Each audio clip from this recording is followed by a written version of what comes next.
Hello and welcome to the Charmed Life podcast. This podcast is all about magic, metaphysics, mysticism, and the unconditional love of the universe. And I am your host. My name is Tricia Carr. I'm so blessed to be here with you today. I have been going through some challenges, and maybe it has some alignment with the energies, the cosmic lunar energy specifically, that we are upon.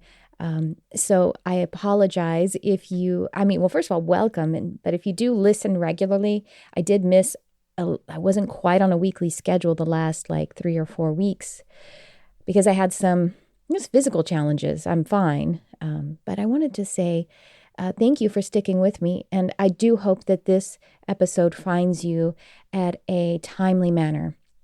Now, we are going to talk about in this episode a few different topics, so I'm going to kind of split it up into segments. And I hope this helps you to kind of engage in it with that subconscious spiritual mind. I first want to talk about the lunar energies. We are at the beginning of an eclipse cycle. And specifically today, as I speak, record, and publish this, we have a really powerful lunar eclipse. So I want to talk to you about that. I'm also going to talk to you about intuition, and I'm going to talk to you about mediumship, about connecting with specific energies in your guidance pantheon. So that's where we're going. Let's start with the lunar eclipse. Today is November 18th, I got the date, November 18th, 2021. And we are having a really powerful lunar eclipse that I'm going to talk all about from a practical standpoint and, of course, a spiritual standpoint. Now, I want to say that if you're listening at a time outside of this, there is still a lot of spiritual education, information, edification in this because the moon is ever teaching us and guiding us about our spirituality and our emotionality. So listen with that solar plexus fully open and anchored in the heart as well. All right, let's get down to the specifics. We have a lunar eclipse. I'm going to tell you the times and I'm going to tell you all the details of it. It is starting today, the November 18th at 10 p.m. Pacific, and it will last until about now it's like 10:02 or something like that. But, I'm just being general. 10 p.m. Pacific till about 4 a.m. Pacific, the 19th, November 19th. And that's going to be 1 a.m., starting at 1 a.m. Eastern. And, of course, if you're somewhere else on the globe, you can figure that out probably. Now, here's the deal. When what an eclipse is, what it looks like to us is that the moon is in almost complete shadow. What is happening is that the sun, the earth, and the moon are coming into a near perfect alignment. Now, this is an exceedingly special eclipse. What's happening is that 97% of the moon will slip into the Earth's shadow because of that alignment. It's an exceptionally deep, partial, but very, very deep eclipse because the moon will be an umbral eclipse magnitude of about that 97%.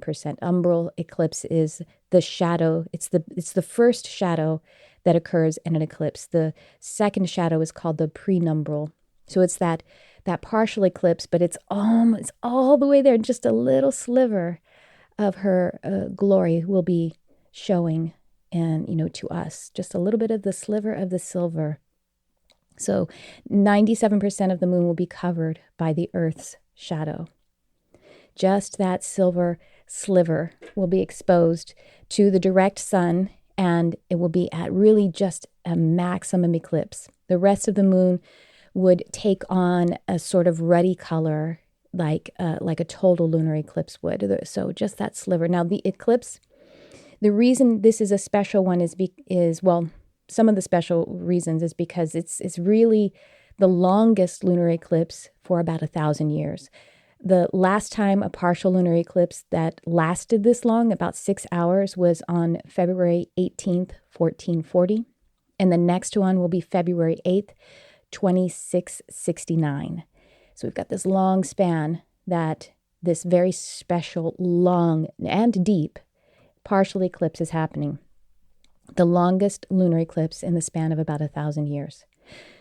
The reason that this eclipse is so long maybe it's not total, but it's deep. It's 97%, but 6 hours long, is because it's about 1.7 days before the moon reaches apogee. And that's going to happen on November 20th at 6 p.m. Pacific, around 6 p.m. Maybe it's like 6:02, I'm not sure. And so apogee is when the moon is its farthest point from the earth for that month, for this cycle. And so all of that is lending to this very special eclipse. Now, let's talk about what all of that means spiritually and how you can make use of this very special positioning and display. Well, let's talk about what the moon and the earth and the sun mean to us, how we relate to it. And I'm going to just simplify it for you. If you are the moon, which, by the way, I am the moon. I consider myself literally the moon, partly because I am a reflector. My human design is reflector. But all of us are the moon in the sense of our emotional body, our feeling body. So let's imagine that you are the moon.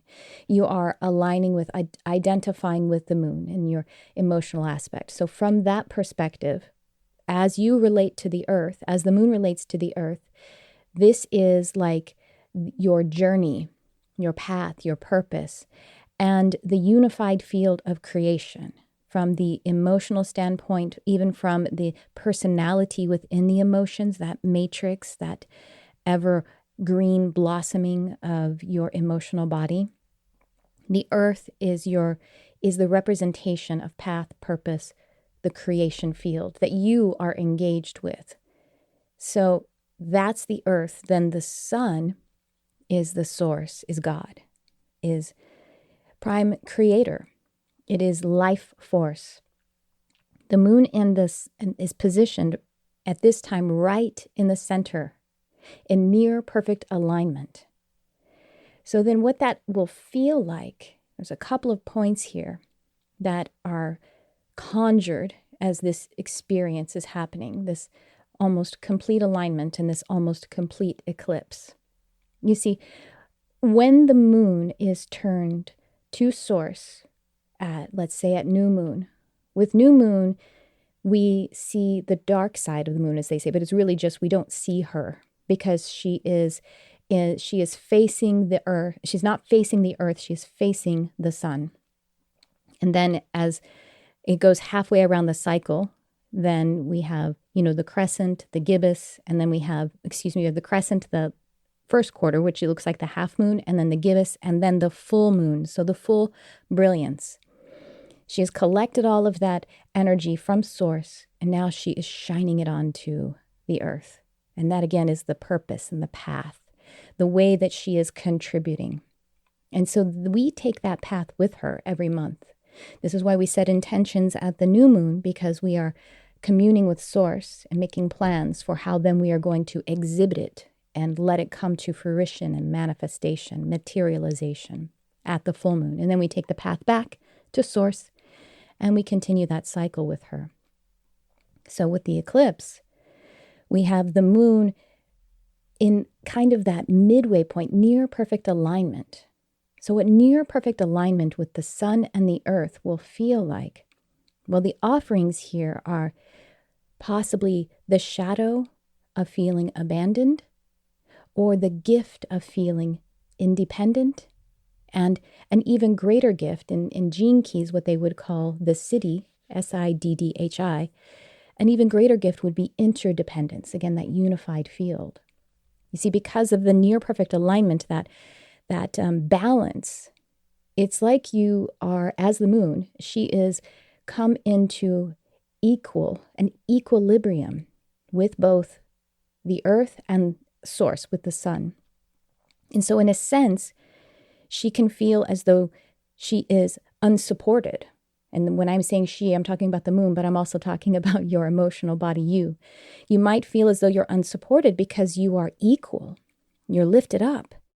It is the idea of the training wheels being taken off because you are one with both the path and the source. But the shadow that is offered here, which, by the way, the shadow is always the gas in the tank. As we transmute the shadow, we're able to understand how to operate through with the gift and the forward movement.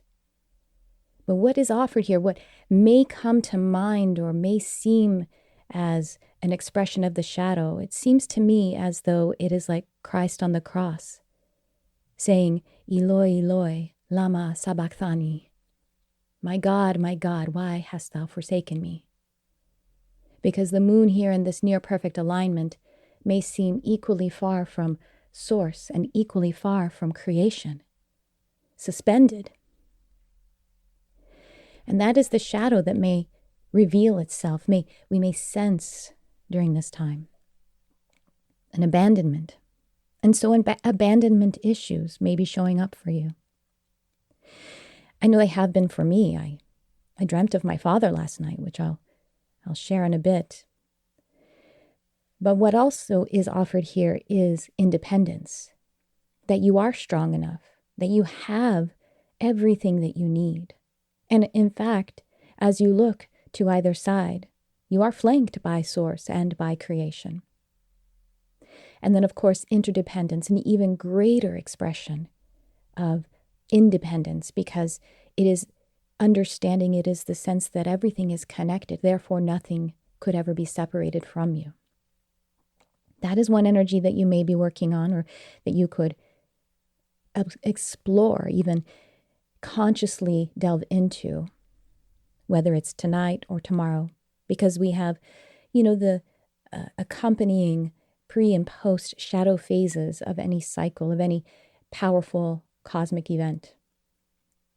So just to sum that up again, you could be exploring abandonment issues that could take you to alchemization, where you feel independence, and an even greater alchemization, transmutation to interdependence or unity.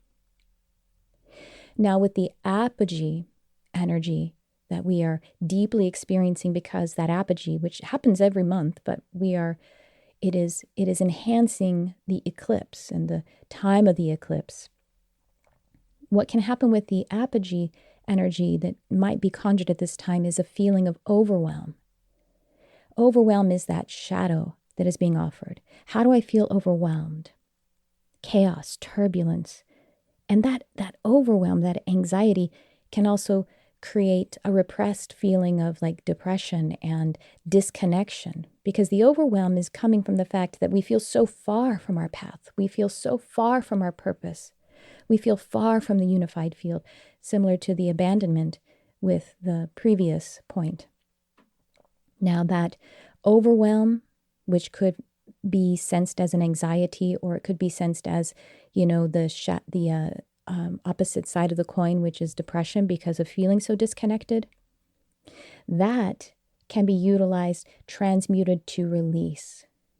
So having a sort of break from the path and the purpose, needing to serve it, because the moon is hardly shining upon the earth at this time, just that little 3% of a sliver, that little silver sliver. So then she has a break from needing to, from actually shining her gift upon the earth. So whether it feels like disconnection or overwhelm, that can be transmuted and resourced to turn into a release of those energies of overwhelm, a release of the illusions of disconnection. So these are the offerings that I'm picking up on for this lunar eclipse, this deep, deep partial lunar eclipse for 6 hours. Now, I mentioned we have a pre and a post phase. The deepest of it will be sort of felt during the 6 hours, and you can really consciously focus upon it. But honestly, sometimes during the depth of it, it's like you're almost in an automated state. So it may have been that this week leading up, or even more than that, you've been preparing, your energy knows what's coming and is communing with the moon, planning with all of the cosmos. And then as we pass through it, then you can also use the energy afterward. Now, definitely for big events, especially lunar events, you've got 2.5 days usually. But, with such a huge event, you can carry this through to, a week, really be working on this. Now, I would recommend that you use the upcoming nights to really dedicate to dreaming in a very highly conscious way. You just want to drift into sleep, maybe do a meditation, drift into sleep, and set the intention that you will have a deep and restful sleep that will be healing and beneficial to body, mind, and spirit. And at the same time, you welcome yourself for any shadow working, any communing with guides, and any celestial energies with the moon herself. Now, I want to tell you that in addition to using your sleep and dream time, of course, you can go into some beautiful shadow working session on your own. I want to fully empower you to do that. You always want to first meditate. You want to shift into the inner planes. And I have a gift for you if you would like to use one of my meditations that I've created. It's a peace meditation. It's an acrostic. So with the word peace, we are using different states. I guide you through different states of being. So it's really like it's a mind reset. It's a calling in the states that are beneficial to you. So if you would like that, just click the link in the description of this episode, and you just fill out a little form, and then you'll be able to download it. And so I have that for you. And if you set yourself up with a meditation and then do some journaling, do some automatic writing, I like to do it's like a chakra questioning I've talked about before on this podcast, where you just tap into each chakra and just ask, what do I need to know about? And perhaps it is abandonment, or feeling disconnected, or feeling unmotivated, feeling like I'm not really on my path in the strongest way possible, whatever that might be for you, because these are the kind of energies that turn up at this time. Any discomfort that you're feeling is really just a venting of those energies, and the moon is here to help us with that, to enhance it. And so head outside if you can, if you like. You might get a glimpse of it. You might get a glimpse of that wonder, of that beauty, of the hidden moon.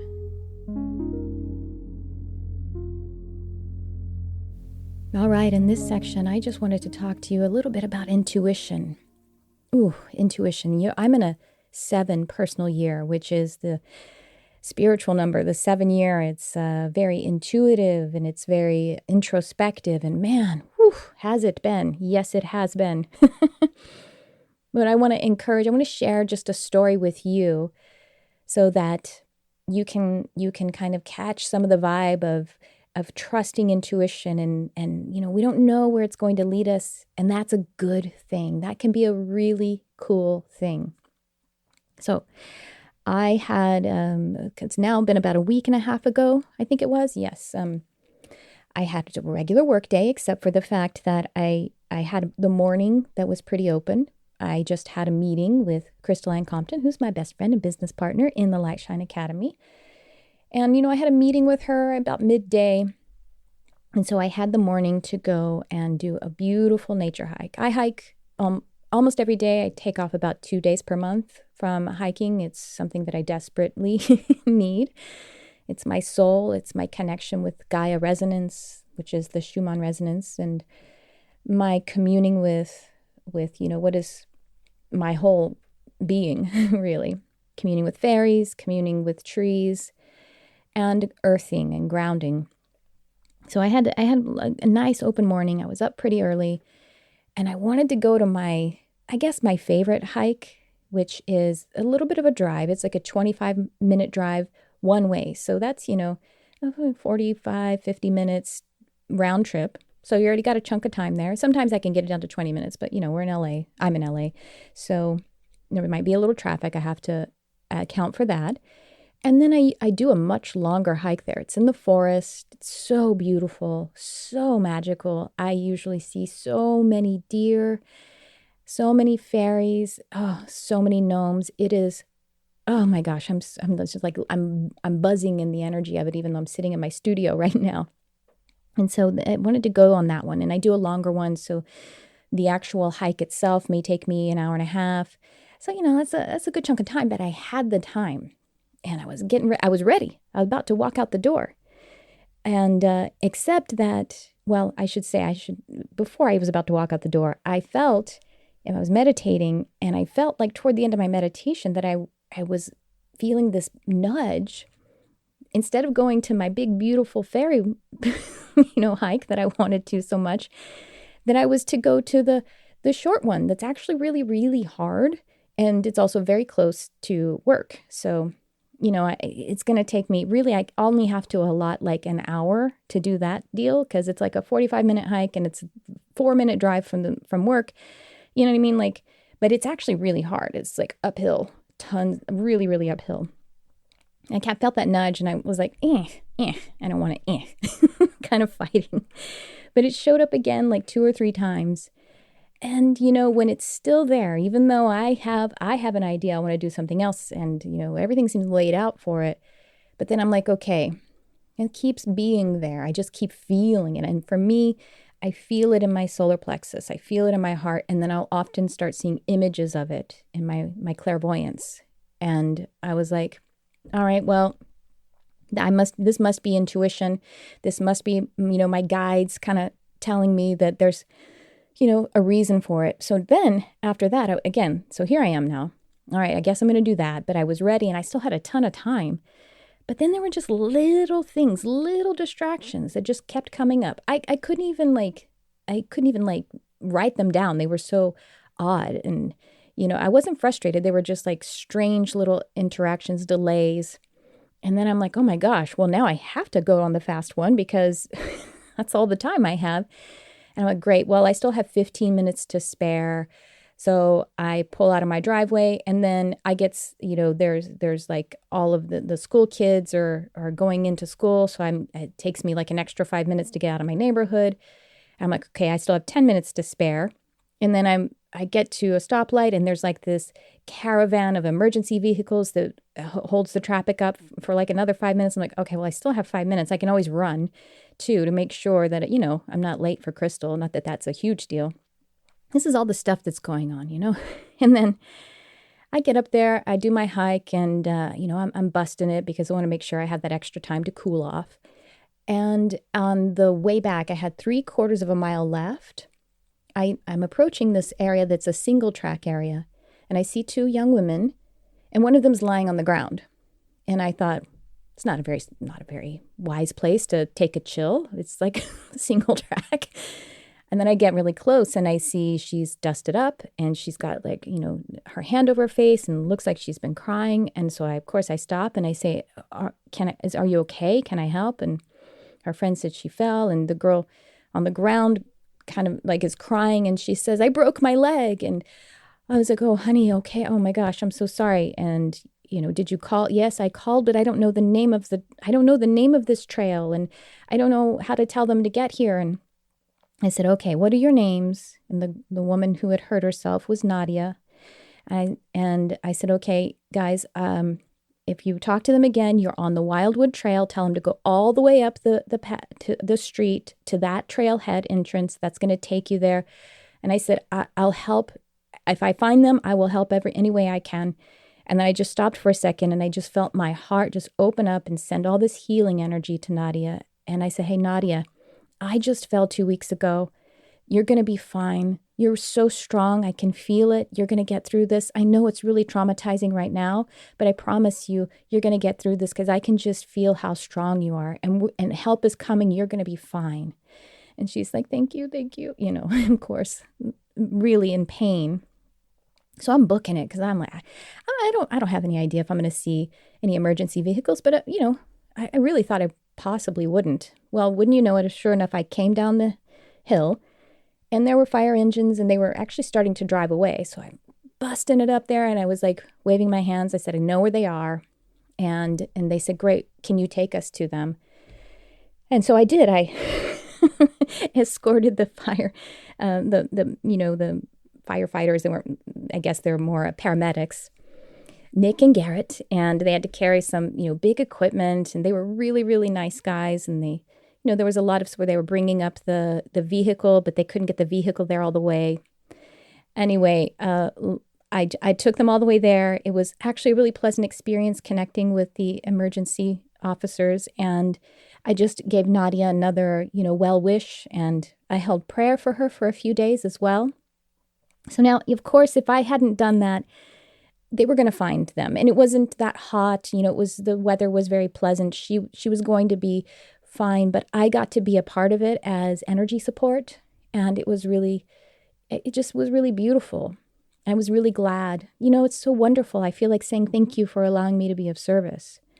I got to be a part of it. And you know what? I got the reward. Because remember, I wanted to do my big hike. Well, I did a big hike because I had to do it twice with the first responders. And so I thanked thanked them for the work that they do. And, that's where your intuition can take you on. Even though my ego mind thought that I had a better idea, it kept setting me up with this perfect timing, delaying me here a little more, delaying me here. And I got to connect with being of service, and I appreciate that. And I really feel like I was of service because I know how it feels to fall on a trail. I've done it probably a dozen times and had literally done it 2 weeks before. And, so I feel like the compassion that I was able to hold space with her for, I just know that is helpful. And I was definitely very grateful to be able to be a part of that. So the moral of the story is really trust your intuition. Intuition feels like that nudge. And the more that you meditate, the more that you do your spiritual working, the sort of louder that subtlety will seem. I always liken it to tastes, to flavors, because my previous career was in the culinary arts, and I was a beverage chef, so to speak. But if you think about tasting wine or coffee or those more sophisticated tastes when we are kids, if the first time you ever taste coffee, you're like, blech, and or wine, or even tea, tea is a rich and has bitterness to it. And actually, as a matter of fact, little kids don't have their sensitivity to bitterness is really, really high to ward off poison berries and things like that.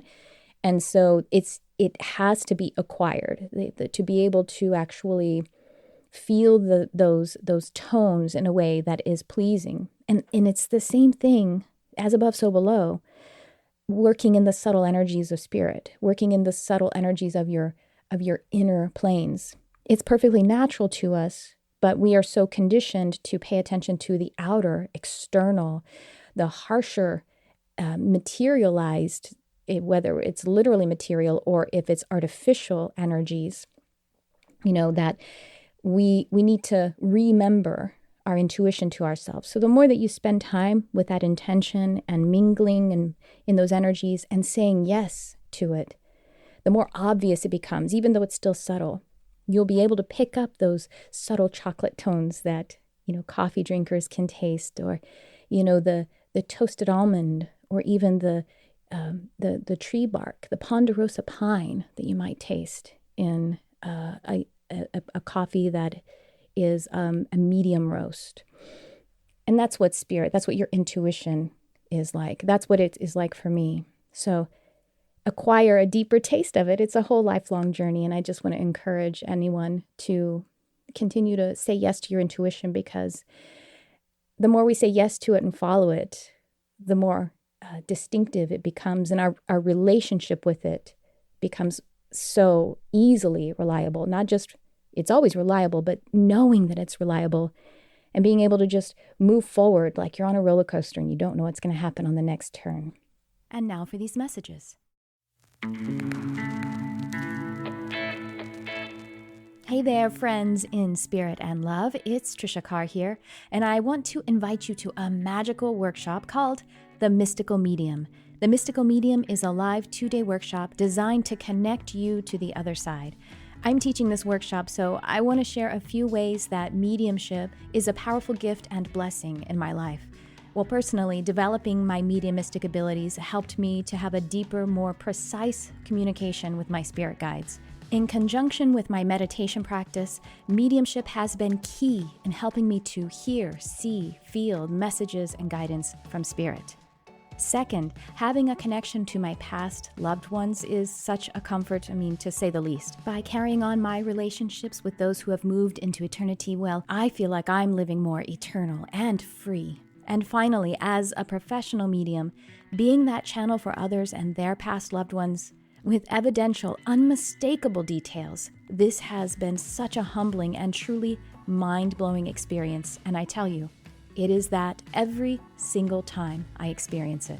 So I hope you will check out the Mystical Medium Workshop. It will be offered live December 4th and 5th, 2021. The Mystical Medium is presented by Lightshine Academy. Visit class.lightshineacademy.com/mediumship. Learn more and register. Spirit is waiting.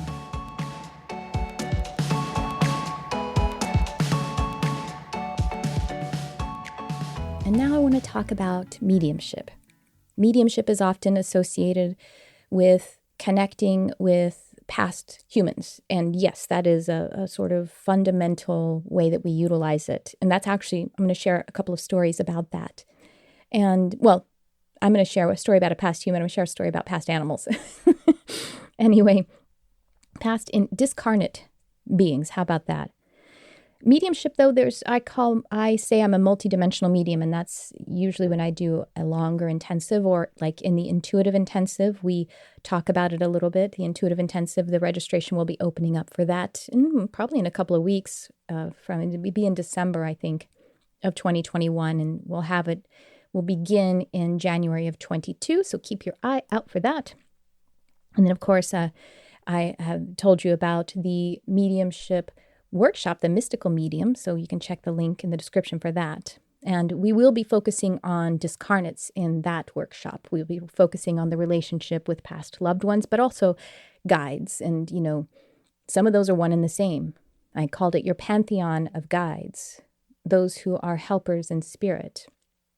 And so, multidimensional mediumship is about connecting with also other dimensional beings, individual expressions of source. And so that could be angels or interdimensionals. And of course, I have a strong connection with the Fae and elemental realms.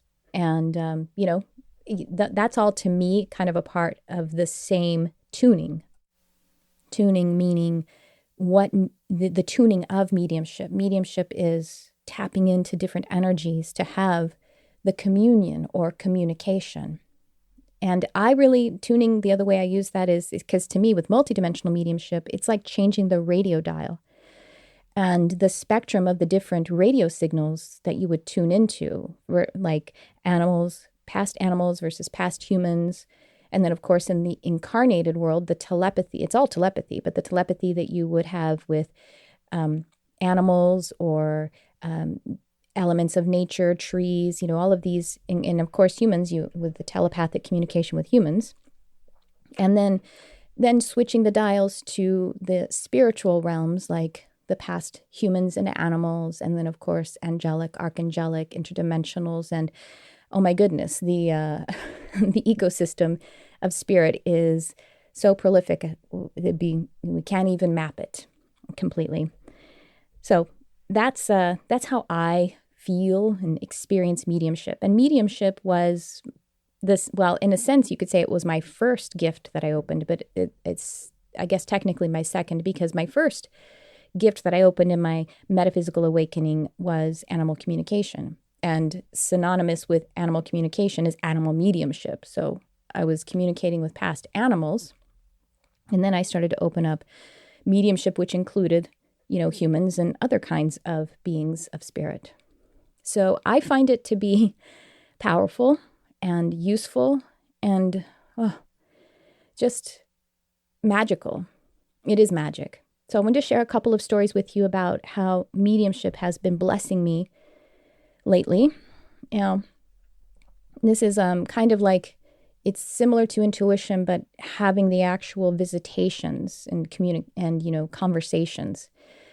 And the first story, it's both the intuition and it's mediumship, because, well, I had a visitation while I was sleeping.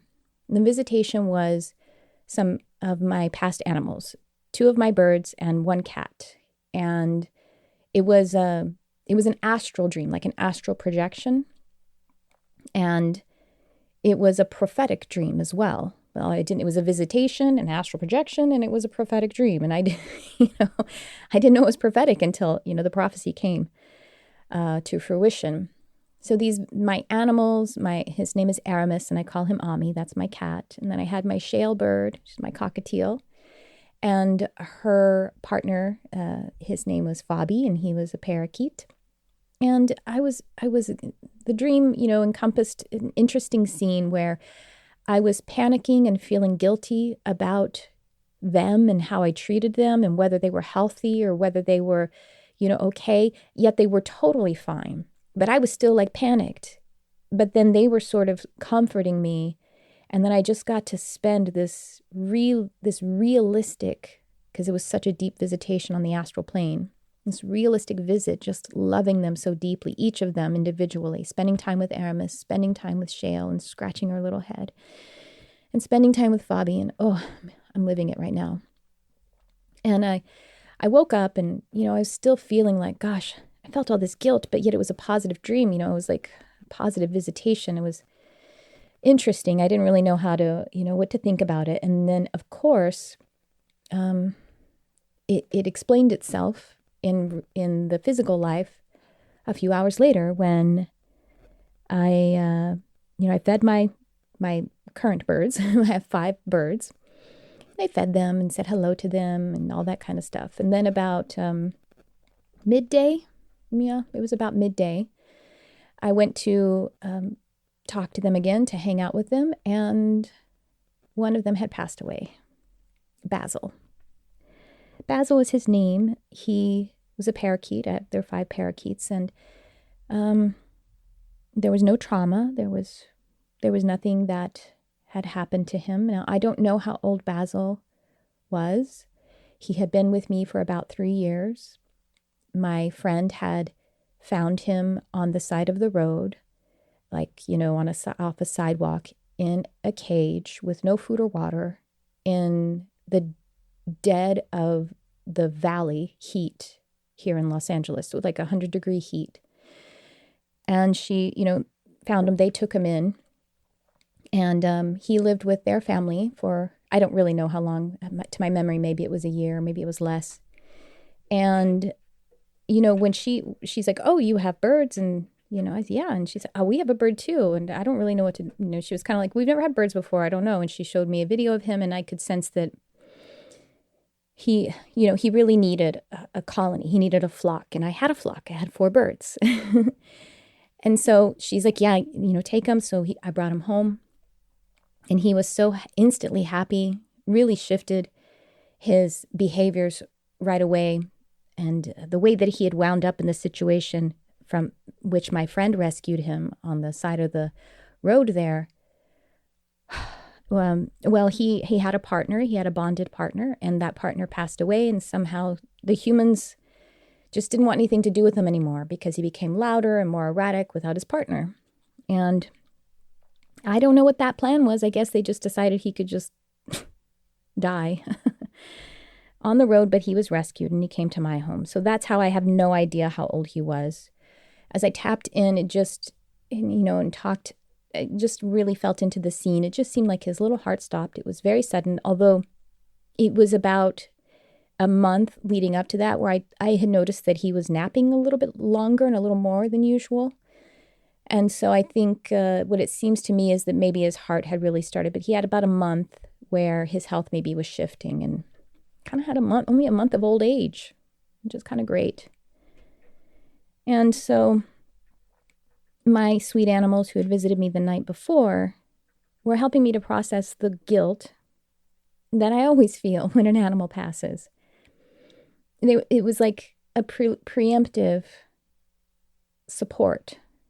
And they also come, because they are in my soul group, and they come and they meet the animals in my life who pass on, and they support them and carry them to the other side because we have this connection of being family. Now, as I said, it's mediumship and it's intuition. It's intuition because, well, what's funny is the The other things that had happened was I had planned in Mystic Arts Academy to do 2 channeling sessions, one with Archangel Azrael, who is the angel of transitions, called also the angel of death, but it's not like a bad thing. He helps us to transition to the other side. And then Archangel Jeremiel, who is, helps us with the life review process, both after life and also at any time we need it during life. Well, I'd had to postpone the Archangel Azrael class because I was ill. Yes, that's right. I'm trying to remember. Because I was ill. And of course, I had planned it like 2 months before. And the Azrael class ended up coming 2 days after Basil passed away. Wow, what a support. And St. Francis came through very strongly in the Archangel Azrael channeling session as well. And it was really, really beautiful. And one of the members of the Mystic Arts Academy, Cheryl, I'm not going to say her last name just in case she doesn't want me to, but I think she'd be comfortable with me saying her first name. She sang to us in the class. She sang us the prayer of St. Francis of Assisi. And I'm living that right now too. It's so beautiful. Make me a channel of your peace. So that's how mediumship can help, and intuition as well. Sometimes we think that we get psychic premonition or intuitive premonitions because we're supposed to do something about it, but that's not always the case. It doesn't mean we're supposed to stop something. Basil having a full and complete life and simply exiting this plane, there wasn't anything that I was to do about that. Of course, his life is going to have a cycle. So I didn't get the prophetic dream so that I could stop it. There wasn't a way to stop it. It was just so that it was, sometimes it's not a so that. It's just that you're in the energies of it because you're in the subtle energies. So you're feeling, it's almost like you're smelling it as it approaches. You're smelling it in spirit. Your spirit is smelling the energies. And so, you'll just be aware of it, even though you don't know that you're aware of it until the event happens. But it doesn't mean you have to shift or change anything. But there's this beautiful, it's like a grace container that's opening in advance because you're getting to process it in advance of it even happening. And of course, in this specific case, I had my past animals who were guiding me, supporting me, loving me. And like while I'm feeling guilty, they were just showing me, no, we are well, and there's no reason to feel guilty. I cried and cried with Crystal on the phone about it, and she's says, there's no animals in the world who are treated better than yours. And I'm like, I know that's, of course, what anyone would say. And yet, as a guardian of someone, every parent in the world can relate to this. I'm always wondering if I fell short. But in reality, and I think that's just my integrity. Maybe it is my shadow. It's my ego judging. And so as I ascend above that, I realize that all is well and we're all doing our best. And Basil chose me and I chose Basil. And I'm so grateful for it. And shifting gears a little bit just to share one more story of mediumship. And that is, I had a dream about my dad last night. And, I don't dream about I don't think about him that, I do. I guess I do think about my dad, but he's not as much a center point of my shadow work and my ancestry work because I lived with my mother through my whole adolescence, and we separated from my father when I was about 11. And so I have a lot, I got a lot more ground covered with my mom. And, for most of us, a lot of us, mother is the primary caregiver, and my mother definitely was. And the primary caregiver is your first partner in life. And so she is the archetype of partner. And, I have dreams sometimes where it's my mother or it's Brian, and I can't tell the difference. It's both, or they're shifting from character to character. And I have been having a lot of dreams about my mother lately. But not so much about my dad. So my mother is living still, and my father passed in 2016. And my dad visited in a dream last night, and it was really interesting. He was looking for my half sister, and we were all in a movie theater, some big movie complex, and he was looking for her. And it was, in a way, it was mundane, but if I told, as I'm telling you it, I'm like, there's not a lot to tell, but there was so much emotional energy in it. And he was, again, very real. It was what I understand from it is my dad now, 5 years past, a little more than 5 years past. He's moved through a lot of his life review, and he's starting to play with or practice making visitations and doing spirit guide work. And so I actually walked my father into the light. I crossed him over when he passed away. I mean, in spirit and, in the spiritual realm, not in the physical realm. And so I'm the one that he's coming to sort of practice, to see how, this spirit guide thing can work. And what I'm taking from this is that he's kind of asking me, how do I connect with his other daughter?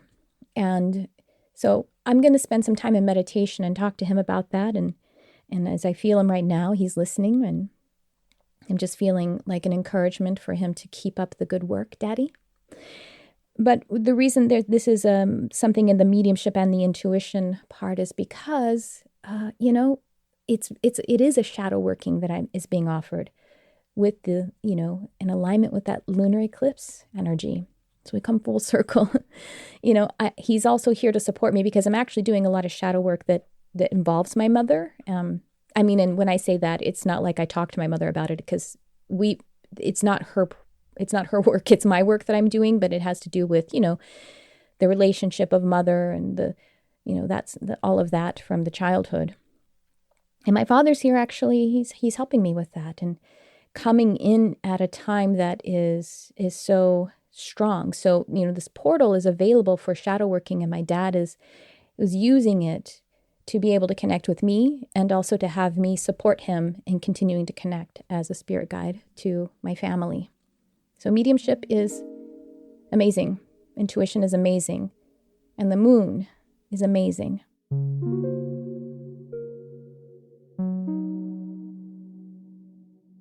Well, that's what I have for you in this episode. I want to remind you to check in the description, because there is that peace meditation that can help you to just do some mindset tuning, to prepare you for moving into doing some shadow work, or just any day that you want to call in those different states of being.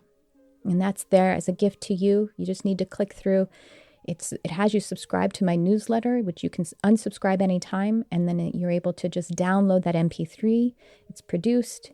It was something that was exclusive for my Mystic Arts Academy members, but I want to offer it to everyone.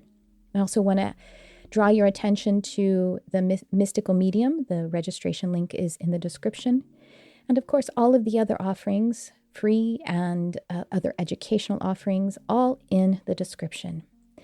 And then, of course, do please like, subscribe, share, comment, and leave a review on the podcast. I would be so grateful if you would do that. It helps to boost me and my light quotient and our connection as well. And then we have the YouTube channel, which you can find youtube.com/Tricia Carr. I'll have a new video. I missed a couple of weeks because I had some health things going on, but I'll get you a new video coming out real soon with Cami Kennedy, which was a podcast I did previous episode to this one. And then I have a great series on the chakras coming out really soon. And then on Instagram, you can find me there as well, at Tricia Carr Charm. Well, I hope you have a blessed lunar eclipse and a blessed season that we are in right now, as we are shifting seasons and moving in the different offerings of light. If you're in the northern hemisphere, we're moving into shorter and shorter days. And in the southern, of course, they are longer and longer. And, that seasonal lag will help us to continue to do the work even after the specific events. And that's how the moon is working with us as well. And I'm so grateful for you. My heart is just so full. I feel the pressure in my chest right now for how grateful I am that you are listening and that we are connecting together. Thanks for tuning in. I love you, whoever you are.